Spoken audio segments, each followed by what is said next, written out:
Welcome to Business and Society. Hi, we're really happy to have you here today. This is Michelle Menard and Vernon Menard, and they are from Choice Translating. And this is a company that deals with interpreting documents and all of this to folks that need this type of interpretation. And what I'm really curious about is I realize you started this business from scratch. And so could you tell us a little bit about why you decided to get into this business and how you went about creating a company? Sure, and thank you, Rosie, for having us here Thank you. today. Thank you. Excited to be here.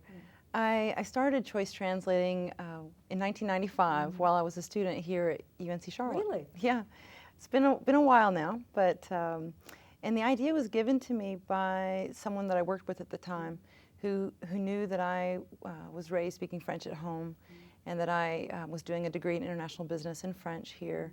And when he gave me the idea for the business, I had that famous, that aha moment where you see this. I saw this flash of pictures, and I had all these images in my head about what the business would be like, and I knew that that's what I wanted to do. And for me, the business made sense, that idea to start a translation company, because I had a passion for languages and cultures, an interest in business, and I also wanted to have control over shaping my future and also being able to make a difference in the world. And so within a few months, I did the legal paperwork to officially start a business. And so in 1995, in May of 95, we were in business. And in the early days, I worked with my mom, which was fun and interesting and challenging too, but interesting. And then, fortunately, another turning point for us was actually when I met Vernon around 1997. I'd moved to Charlotte, North Carolina from Seattle, Washington. Oh, wow. To big change. Big change. Yes, big cultural change. Yes. To start a manufacturing company in the data communications industry. And I'd been referred to Michelle and Choice Translating to translate my marketing and sales literature for my export clients that were a big focus for me at that time. We became, over the course of those initial months, good friends, and eventually I invested in the business. We felt that my manufacturing background would help the company scale in size, but at the same time we would be able to protect the vision and the culture that she'd created for the company. Yeah. Well, as I understand it, your company focuses primarily on healthcare translating? Well, we do provide interpreting services for healthcare, but we work with a number of different industries. And as Vernon was talking about the vision and the mission of our company, our vision for the world is a small world that's connected and a better place to be. And our mission is to help companies maximize global opportunities and reduce risk due to miscommunication. And so even though we originally started working in business together and having a business relationship, we also then later got married and have a daughter together. But I'm excited about the business today as I was back then in 95. Because we're still helping clients succeed overseas and succeed here at home. Well, that's wonderful. I was looking at this code of ethics that exists for interpreters. I was really impressed by it. All kind of values: confidentiality, respect, dignity, privacy, accuracy, so on. There were so many kind of principles that I wanted to know which ones are most fundamental in your opinion. Yeah, and the Code of Ethics actually fits on one page, so it is relatively concise, but all the items on the Code of Ethics are equally important, and they really set the foundation for the training that interpreters need to be effective interpreters. But three that stand out are interpreting accurately, so knowing that interpreters, when they're dealing with different cultures, they have to still convey the meaning of what's being said and interpret everything that's being said. They have to keep everything confidential, and that's especially important when you're working in smaller communities, whether it could be the Hmong community or the Cambodian community, for example. They also have to keep an impartial attitude when they're interpreting and remain neutral, and that's important because sometimes non-English speakers might ask the interpreter for advice. What would you do? Would you have this procedure done? And the interpreters are in a powerful position because they speak multiple languages and they understand both cultures, but they have to remain impartial in that scenario. And there were some more, with the Code of Ethics, having that as a foundation really ensures that they can be trained to be able to interpret accurately. And there was a study recently that just came out talking about the challenges of working with an untrained interpreter and a trained interpreter. It was really interesting because they quantified the impact of errors that were made by trained interpreters, highly trained interpreters, compared to errors that were made by less trained or untrained interpreters. And what they found is that for interpreters that had very little or no training, they could be volunteers, they could be hospital staff, the errors that they made were, but I would say the study said that over 20% of the mistakes that those interpreters made could have had a negative or harmful impact on the patient. On the other hand, the errors that the highly trained interpreters made, only 2% of those errors were likely to have a negative or harmful impact on the patient. Furthermore, they found that the highly trained interpreters made many fewer mistakes. So the total impact of that training was very obvious then. Well, I think that's important because there's been much controversy, at least in the medical arena, about using family members as translators, especially children. And I've always found that very awkward when they ask a child to communicate to the parents because of all the dynamics and crossing that line, as you mentioned, between advising and providing the translation. Yeah, well, so and the terrible position you put the child in. Please tell your mother that she's got terminal cancer. Or that she's dying. Right. Or to just basically give the child instructions that are really over their head in terms of trying to interpret it. Absolutely. And so on. Well, before you came here, you were telling me over the phone about some cases that you found really, really difficult. So I jotted down some notes about 3 of them, and I really want to put you folks on the spot. And one of them, now let's see if I've got this right, involved a human resources manager of a local manufacturing company who requested a price quotation for translating its entire human resources and safety procedures and so on. Well, yeah. And after they received a quote about how much that would cost them, the human resources manager, and this made me chuckle, said that the price was higher than she had budgeted, and why couldn't you just translate the last page of the manual, which was sort of the acknowledgement of receipt and understanding. You know what I mean? Just sign-off page, having not been able to read any of the rest of it. And Michelle, why didn't you think that this client would be a good fit for your company? Yeah, well, it's a challenge because, number one, when we're translating something, we want to make sure that the audience understands. And so to be asked to translate just the acknowledgement and understanding page versus the entire training and safety manual is a little disturbing because we want you know, when we're working with companies that their employees are obviously trained and get the information, whether they speak Spanish or Vietnamese or whatever language, just like the English-speaking employees have access to that information. So that was a little daunting. But at the end of the day, we can help clients when they're trying to budget for translations. We can help them through that process and looking at, well, how long did it take to do that in English, to create it, how many people reviewed it, so we can help them with that process of budgeting for translation. And then also, what trainings did you do for your English-speaking employees? So how can we carry that over to your non-English-speaking employees so that they are also being safe in the workplace and not getting injured in the workplace? And were you going to add something else to that, Vernon? Yeah, the trouble that the ethical trouble that we had with that is that a company was making sure that they were covered from legal liability in the case the Spanish-speaking person's arm got cut off, but on the other hand, they were investing in making sure the English-speaking person's arm wasn't cut off. Right. Right. So Yes, very unfair. yeah, so you that know, it didn't align with our values, and No, not so the, we with that preferred code of ethics. we preferred to stay out of that. Yeah, very wise decision. I was thinking how difficult it must be, for example, or even costly to translate one of those long informed consent documents. You know, the temptation, well, first of all, many people who read them don't read them and they just sign them.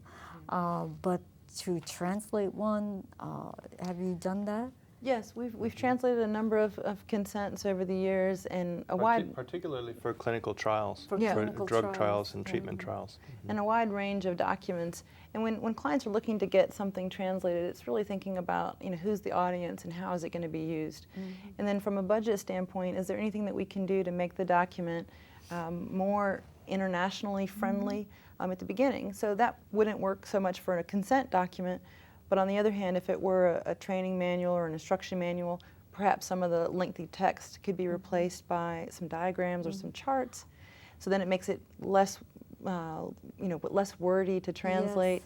So it's more cost-effective to translate it that way. So there are different strategies that we can do in working with clients so that to make a document easily translatable, so that the message is getting across accurately, and that it's on budget for them. I recently saw a document that had to be first of all created and then translated for people with cognitive disabilities, and they used a lot of pictures and charts and so on that really, actually I said, I wish they would do this for me, because finally I could understand, you know, what was going on in a very, very complicated type of protocol. All right, so I can't resist now, Vernon, since we're getting to know each other better here, another case for you.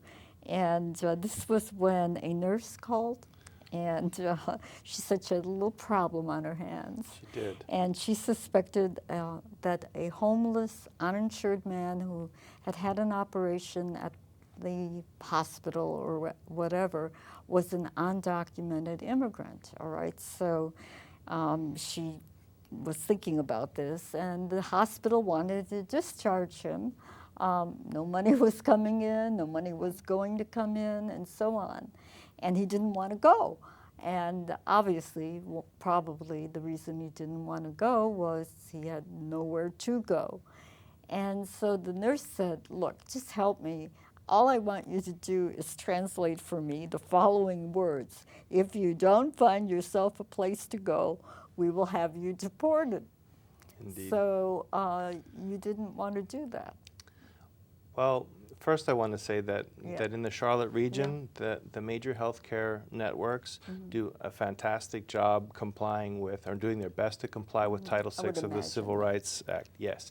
However, the real life situations on the ground day to day are complex, and staff sometimes find themselves in situations for which they're not perfectly trained or educated. So we work very, very closely with the administration of healthcare providers to resolve those kinds of situations and help with education and training whenever these things come up. So I wanted to say that first. Right. However, this was one of those situations that required education. The nurse faxed over the request to translate this sentence. If you don't find a place to go, we'll have you deported. The patient didn't want to leave because he didn't have a place to go, and second of all was concerned about follow-up care. He didn't have any access to that, so he was in a predicament. But the nurse obviously was concerned about her facility too, and they weren't prepared to deal with it either. And she was trying to solve her problem the best way she could figure out. So I called her on the phone. We talked in the office about who was going to handle this, and I got the short straw. I got the short straw. But so I called her on the phone, and I explained that handling the issue or approaching that issue that way might not be in the best interest of her facility for a number of reasons. Firstly, it's illegal. Secondly, it would be a public relations nightmare for her organization if any immigrants' rights organization found out about what happened, and it could result in a costly lawsuit also. And so I suggested maybe she think with her management about other ways to approach the situation. And I also talked with the director of that facility. As I mentioned, we work with the management to try to resolve these kinds of issues in a quiet, respectful, and constructive way, so that we're all focusing on solving the same problem together. And the director was very appreciative of my input and ended up resolving the issue in a legal and compassionate way. So I think it just shows that everyone's really trying to provide the best possible Yes. care. Yes. But the reality is some of these issues are complex. complicated. And there's limited resources, and that can lead to a lot of frustration in the workplace. So we're thankful that we can work with our clients to not only look at what other trainings we can help them to provide, because they may have thousands of employees, not just hundreds of employees, but thousands of employees that are needing to learn about how to deal with diverse populations. Right. I mean, what you were getting into was not only an issue of translation, but an issue of helping the man figure out where to go and so on, and implicitly demanding that the institution figure out some way to safely discharge him. And protect people's dignity. Yeah. Yeah. Yeah, I mean, what the nurse wanted to do was, in effect, issue a threat, and that's kind of sad. Yeah. But like you But say, it was resolved perfectly, well. Yeah, perfectly appropriately. And I think the intentions, although receiving that fax was a little bit shocking, that I think it was the intentions, even though the words weren't there, that the intentions behind the words were good. It was just a result of some frustration, and kind of being stuck on, okay, how do I Things can get very how do I deal with this? frustrating. I agree. Exactly. But it had to be handled delicately, because the results could have been disastrous for that person. Right. That's interesting. Well, let me ask another question. Now, this one, if I get it right, there was a doctor who had a patient. The patient said he couldn't speak English, but the doctor said, yes, you can speak English. You're just sort of faking it. So your translator got over there and basically said, this man really can't speak English. I mean, what did the interpreter do, or how did they handle that? We've been in business 17 years now, so we see such a wide range of scenarios on the appointments, because we have interpreters out in the field, every day of the week, every day of the year. So, but this one was also another one that kind of took us aback a little bit. But we had, the client had requested an interpreter for this patient. It was documented in the system that the patient had an English language limitation and needed an interpreter. So when the appointment was scheduled, the interpreter arrived early for the appointment, but surprisingly the patient and the provider were already meeting. Everyone had was ahead of schedule, they were already meeting. And so when the interpreter went in the room, the provider let him know that he wasn't needed. But as the interpreter was looking at the patient, the body language of the patient clearly showed that the patient didn't understand what was going on. And the purpose of this appointment was actually a pre-surgery consult, and to go over what was going to happen with the surgery and how to prepare for surgery. The usual, not to eat anything, not drink anything within a certain amount of time, etc. Because there are serious complications that can result if the protocol is not followed. Right. And so when the interpreter realized that that the patient didn't speak English, he intervened with the provider and said, I'm here to interpret. And the provider was just very insistent that the patient did in fact speak English and should be able to speak English. And so there was obviously a cultural competency, a cultural awareness that was lacking there. And surprisingly, the provider was an immigrant. So that was From a non-English speaking from a country. non-English speaking country. So it was surprising. But the interpreter, again, kind of stepping more in the role, in this case, of advocate, to be able to make sure that the patient is able to get the care needed. The interpreter intervened again and asked to be able to interpret, and the provider was still again insistent on just going forward, and that the interpreter could leave and go help someone else. And so the interpreter stepped out Before then, though, he actually verified by asking a direct question to That's the patient, true. do you understand? Yes. And the patient said no. Yes, no, I do not. I do not understand. That's true. Thank you for clarifying. And so the interpreter, politely, went out of the room, and then went to a supervisor there, and was able to come back in with the supervisor and kind of resolve that situation. And then the provider was, working with the supervisor to get additional training and information about how to be, culturally appropriate and culturally sensitive, and the importance of being able to accurately communicate. Yeah, that's a very complex situation.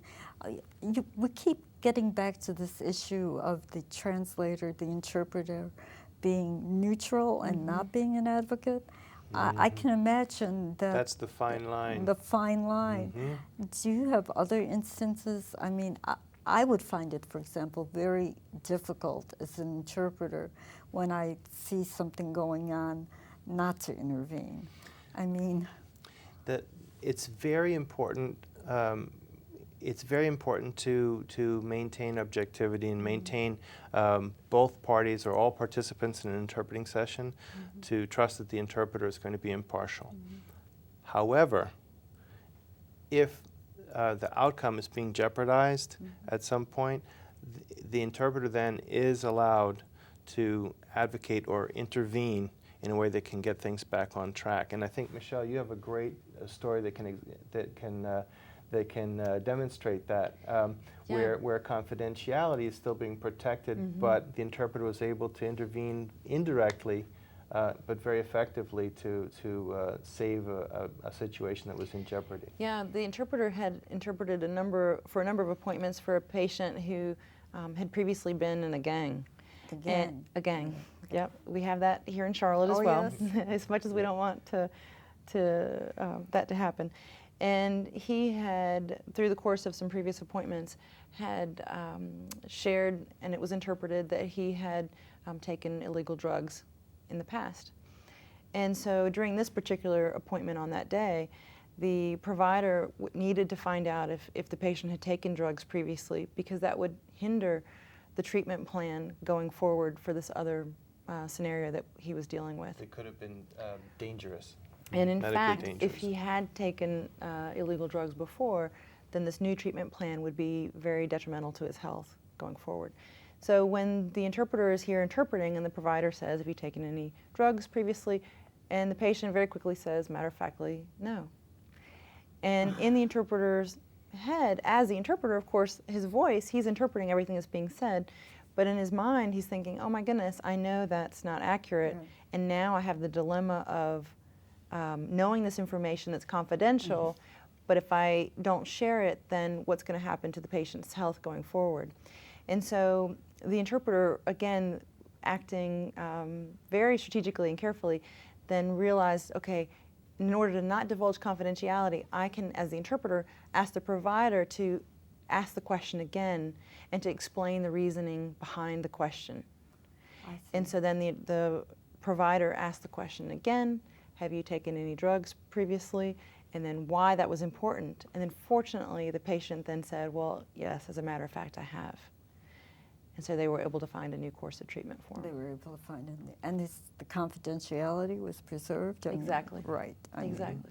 And they didn't report him or any of that kind of thing? No, so everything went very, very smooth. well. It could have gotten off track, but thankfully it stayed on track. Yeah. Can you think of other ones? I mean, I'm really fascinated with this ethical tightrope. Well, I think, coming to mind now, not necessarily, but I think in trainings that we do, in focusing on the code of ethics, what's important for people to realize is you can be bilingual, you can even be bicultural, but it doesn't mean that you can be an effective interpreter.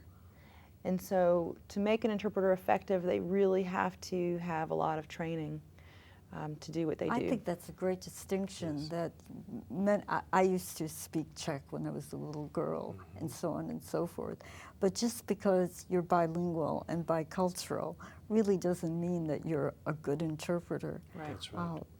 And the same is true also on the translation side. We've kind of talked about both types of skills today, but interpreting is an interpreter is someone who focuses on the spoken language and verbally, and this is done by telephone, by video, face-to-face or in person.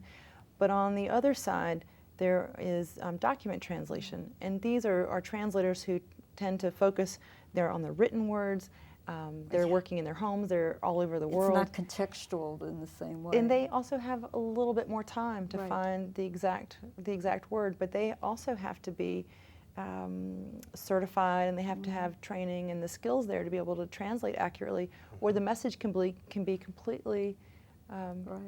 No, I think you bring up a great distinction between translators and interpreters, and between doing something just from paper as opposed to doing something on the scene live, so to speak. You know, we really don't have that much time left together. So is there any message you want to communicate to our audience about your industry, about what's the most important thing about it or service it provides? Well, really, this is a program about ethics, and for us, it's important to do our work correctly, accurately, because it's important to do the right thing. It's not specific to our industry. It's just how people should be. But whenever an organization has language or cultural obstacles to overcome, they have a choice to make.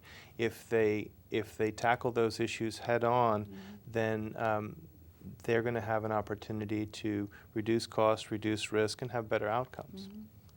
Michelle, Well, still a minute. Yeah, well, there was a wonderful study that just came out recently that actually looked at CEOs from global companies, and it asked them, okay, why do you think you're losing business opportunities overseas, or how have you lost these contracts overseas? And one of the things that they said was a primary reason, I think almost 50% of the time. 49% of the time, the CEOs said that they lost big international deals because they did not have the language and cultural competence in their organization. And that 85% of them said that they would have greater revenues, greater market share, and increased profits if they had the resources in-house. That's amazing. No, but it also goes to show the kind of world we live in and the importance of being culturally aware and culturally sensitive, and to be able to provide these services to people, especially in Charlotte. I mean, we are growing to be a very diverse population, more and more as people come because they see opportunities and a new style of life and so on. Well, we really want to thank you for your time today. Thank you so much. It's been fun, and I think you've really told the audience quite a bit about an industry they might be quite unfamiliar with, the interpreting industry. Thank you, Michelle and Vernon. Thank you. Thank you.